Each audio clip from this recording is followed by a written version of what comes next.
G'day, Clint Paddison here with a short video on showing you a case study of what works and something that you can put into practice while you're healing your rheumatoid arthritis.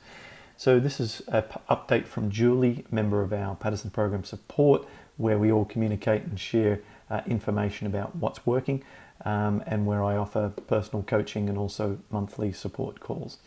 And in this platform, she's just updated her journal. She says, over the past couple of weeks, I've been exercising nearly every day, doing between 5 and 10 miles a day on my push bike. This has helped tremendously, and now I have none of the pain that I was experiencing during the night, and consequently, I'm sleeping much better. I've also kept my diet pretty close to the baseline foods, and I've not introduced any new foods over the past few weeks, and I'm due to see my rheumatologist next month in September. My goal is to be able to lower my methotrexate down to 7.5 milligram. I know it's going to be a long process, but I'm determined to get off this drug. I'm just going to comment on each of these points, each of these sentences, and provide some extra sort of information about what she's doing and so on. So first of all, she's exercising nearly every single day, and I think that is far superior than exercising Monday, taking Tuesday off, exercising Wednesday, and continuing on like that. Because the body never stops having to detox. We're always generating oxidative stress, we're always generating waste.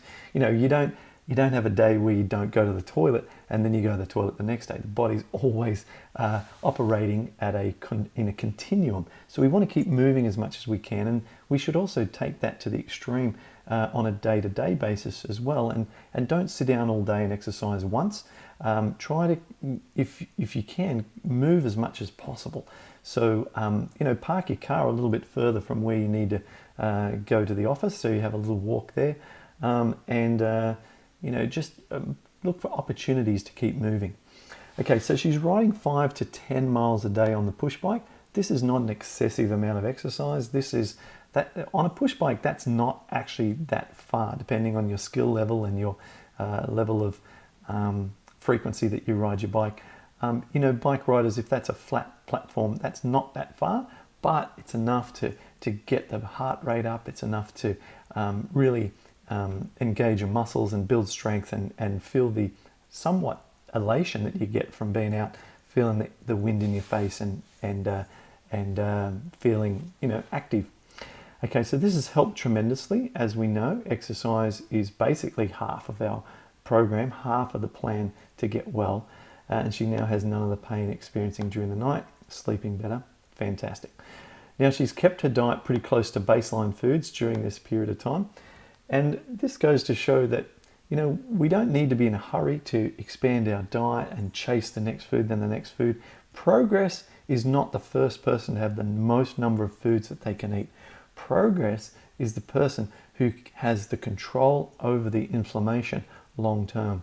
And long periods of time on simple foods, the foods that many people in third world countries or countries where they don't have privileges like we do in Western society thrive on for their whole life, okay? And don't end up being susceptible to chronic disease, all right? So these simple foods are humble foods, and and by staying close to them, if we need to, for long periods, then we're actually going to be building more and more integrity in our digestive system. So it's not a bad thing.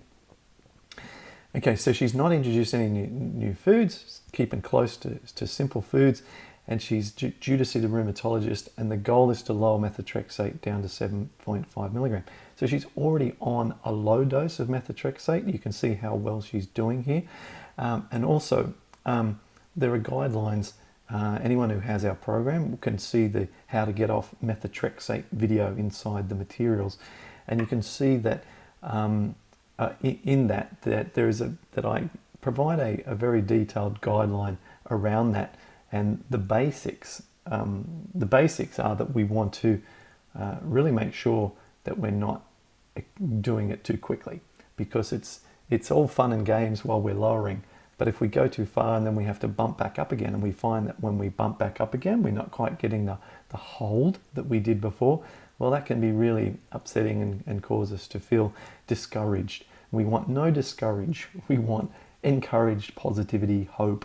All these things fuel a feeling inside us of optimism, which in turn fuels the feeling of wellness.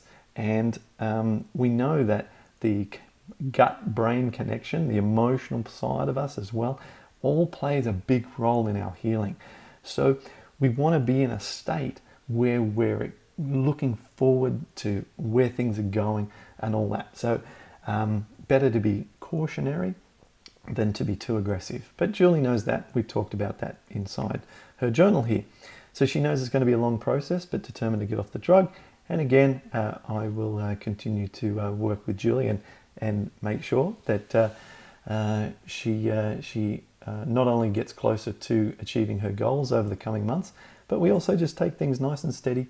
You know, you can see she's in a really good place. So we just want to inch forward from a good place rather than do anything too crazy. That's how we get the best results.